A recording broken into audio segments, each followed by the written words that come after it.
父子请说。调任苍南的第5年，林七夜，你们对他很满意。可以随时找。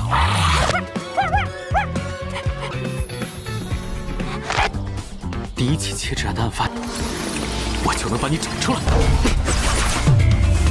是为了故意引我上门。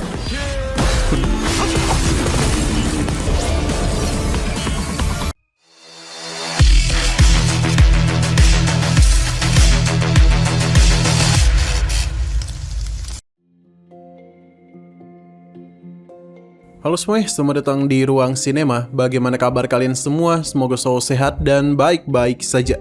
Pada hari ini kita akan kembali melanjutkan series Donghua Slay the God season kedua, episode terbarunya, yang mana ini adalah episode yang ke-10. Namun sebelum kita mulai episode terbarunya, kita akan melihat dulu apa yang terjadi pada episode sebelumnya. Kemarin di kota Changnan, tempat terjadi pembantaian misterius keempat dalam 3 bulan, dan korban kehilangan 10 jari dan tubuh disalib. Saat Sionan dan Kapten Chen menggiring pelaku, seorang pria bertopeng putih tiba-tiba muncul dengan kekuatan hantu pembunuh. Kekuatannya jauh melebihi perkiraan mereka.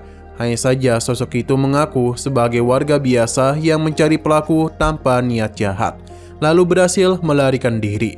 Di lokasi lain, Hong Ying dan rekannya nyaris kalah menghadapi 2 pemimpin monster bertingkat Sungai Puncak, hingga Linky datang menyelamatkan mereka.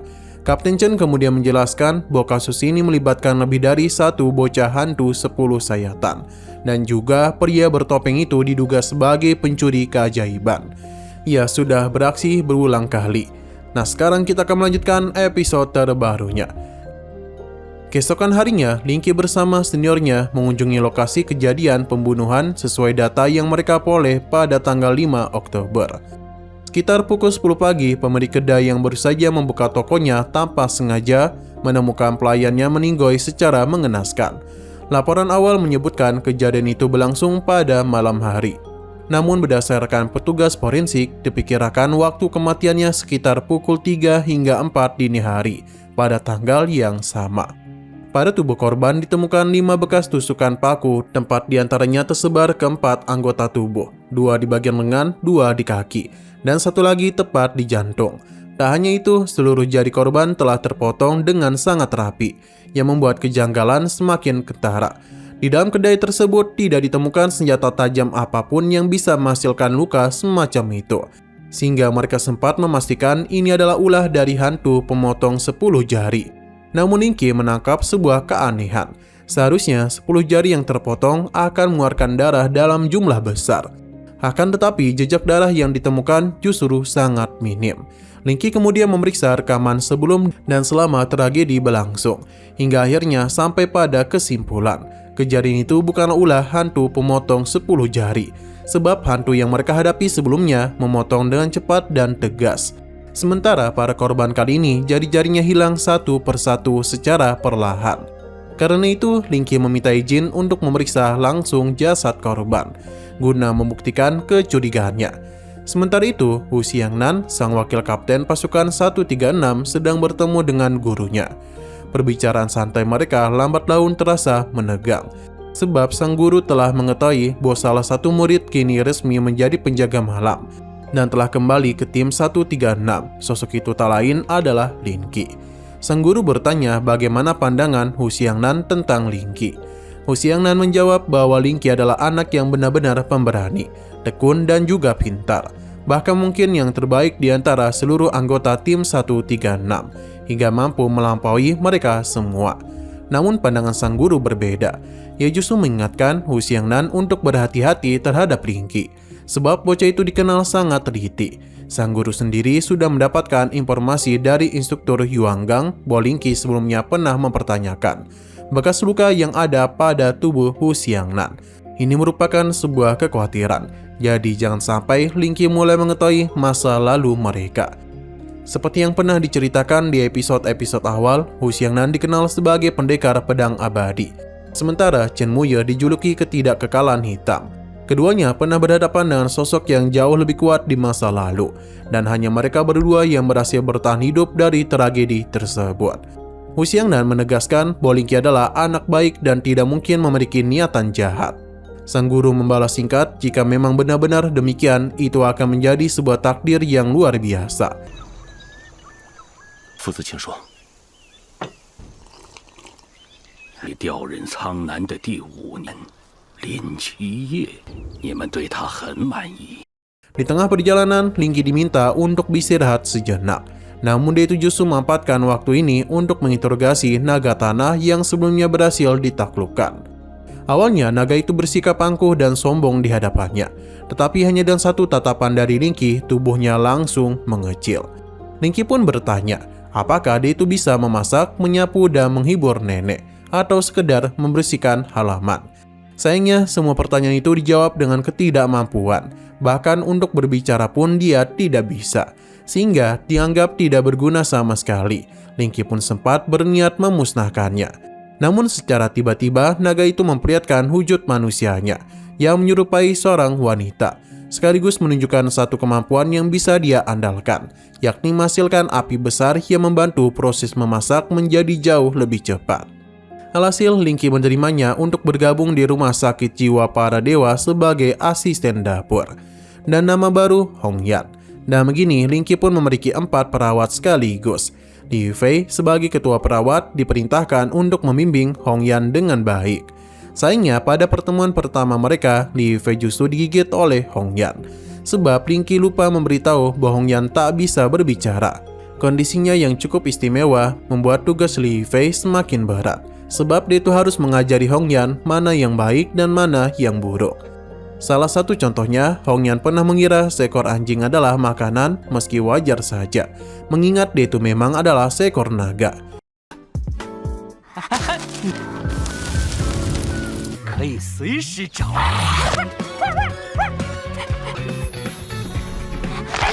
Setelah itu, Lingqi mengunjungi Tuan Merlin dengan satu pertanyaan yang cukup sulit untuk disampaikan.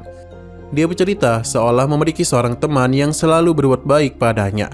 Namun tangannya terluka akibat tebasan pedang Kusanagi dan dia ingin tahu apakah ada cara untuk menyembuhkannya. Mendengar hal itu, Tuan Merlin tampak lemas. Dia menjelaskan bahwa pedang Kusanagi dijuluki sebagai senjata pembunuh pertama di Tamagahara. Konon mampu memotong apapun. Pedang ini merupakan yang pertama dari 3 pusaka suci Takamahagara dengan 2 atribut tambahan, keabadian dan jiwa. Artinya, siapapun yang terkena tebasan, luka fisiknya tidak akan bisa disembuhkan, dan jiwanya pun akan turut terluka. Bahkan jika mati dan hidup kembali, luka itu tetap tidak akan sembuh. Bisa dikatakan, pedang Kusanagi adalah pedang yang memberikan kutukan permanen kepada siapapun yang tertebas olehnya. Meski begitu, Tuan Merlin memberikan sebuah saran. Jika Lingqi tetap bertekad menyelamatkan temannya, cara yang paling tepat adalah menghancurkan wujud asli pedang tersebut. Dan begitu, semua orang yang pernah terkena tebasan akan ikut terselamatkan. Namun menghancurkan pedang Kusanagi bukanlah perkara mudah. Sebab itu berarti Lingqi harus pergi ke Takamagahara untuk menemukannya. Dan sebelum bisa menghancurkannya, dia itu harus lebih dahulu menghadapi sang pemilik pedang, yaitu Susanoo. Tuan Merlin juga menyebutkan opsi kedua, mencari pusaka lain yang memiliki atribut keabadian dan mampu menyembuhkan atau memperbaiki luka semacam itu. Sayangnya dia sendiri tidak mengetahui pusaka abadi macam apa yang memiliki kemampuan seperti itu. Karena itulah Lingqi langsung memilih opsi pertama, sebab jalannya sudah jelas. Tuan Merlin pun bertanya untuk memastikan apakah teman yang dimaksudnya benar-benar begitu penting baginya. Lingqi membenarkan hal itu sebab orang itu adalah seniornya. Mendengar tekad dan ketulusan Lingqi, Tuan Merlin menyarankan agar dia berdoa. Dan harapan sebuah keajaiban akan datang sebab keajaiban memang bersifat ajab. Dan doa yang tulus terkadang bisa mendatangkannya secara alami. Singkat cerita, Lingqi dan Chen Muye kembali mengunjungi tempat penyimpanan jasad korban. Namun secara kebetulan jasad tersebut sedang dipindahkan oleh seseorang. Dan pemindahan itu bahkan tidak terdeteksi oleh kemampuan pendeteksi Lingqi. Begitu mereka tiba di ruangan ini, sang dokter menjelaskan bahwa ketiga jasad telah dipindahkan ke fasilitas medis di kota Huahuai. Mendengar hal itu, Lingqi langsung menyadari bahwa pria misterius yang sebelumnya muncul memang sedang mencoba memindahkan jasad tersebut. Ia pun melihat ke arah parkiran, dan benar saja pelaku sudah menaiki mobilnya memicu pengejaran di antara mereka. Selama pengejaran berlangsung, Linky berhasil mencatat nomor plat kendaraan tersebut dan segera melaporkannya kepada teman-temannya. Namun Kapten Chen Muye memintanya untuk tidak bertindak gegabah, khawatir sosok yang sedang dikejar berasal dari pihak gereja dewa kuno. Terlebih lagi tujuan pihak lawan sendiri masih belum jelas sama sekali. Tak lama sang pencuri misterius itu mengenakan topeng.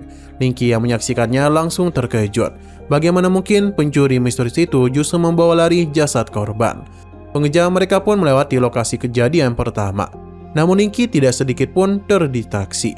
Dia berhasil kembali menemukan keberadaan si pencuri misterius dan pengejaran pun kembali berlanjut.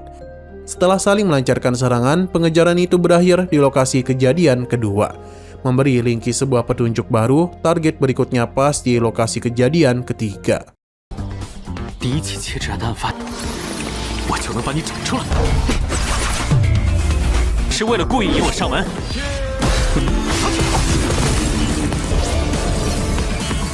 Tanpa membuang waktu, Linky segera bergerak ke sana dan mereka kembali bertemu, melanjutkan pengejaran yang sama. Dari teka-teki yang diberikan oleh An Xingyu, Linky akhirnya menyadari sesuatu. Pencuri misterius itu sama sekali tidak memiliki niatan jahat terhadap manusia. Justru sebaliknya, dia banyak membantu. Hanya saja dia tidak ingin mengungkapkan dirinya kepada seluruh penjaga malam. Sebab tindakannya selama ini sudah dianggap pelanggar peraturan. Pengejaran mereka berlanjut dengan bantuan papan skateboard, hingga akhirnya berujung di lokasi kejadian terakhir. Mungkin malam ini adalah pertemuan resmi mereka, sebab sudah lama sekali mereka tidak saling bertemu. Sepertinya dia sudah menebak siapa dirinya ini. Lalu Linky pun membalas singkat. Linky tentu saja mengenalinya. Ia pun memberikan salam hangat karena mereka berdua sudah lama tidak bertemu. Dan beliau ini adalah An Xingyu. Nah, sayang sekali lagi seru-serunya, episodenya ini harus bersambung dulu. Oke, sekian dulu pada video kali ini. Untuk video selanjutnya akan segera hadir. Jadi bagi kalian yang ingin mengikuti series ini, langsung saja klik subscribe dan aktifkan loncengnya. Terima kasih yang sudah menonton video sampai habis. Jika kalian suka pada video ini, klik like dan share ke teman-teman kalian tentang channel ini. Dan ditunggu aja kelanjutannya. Oke, sampai jumpa di video selanjutnya.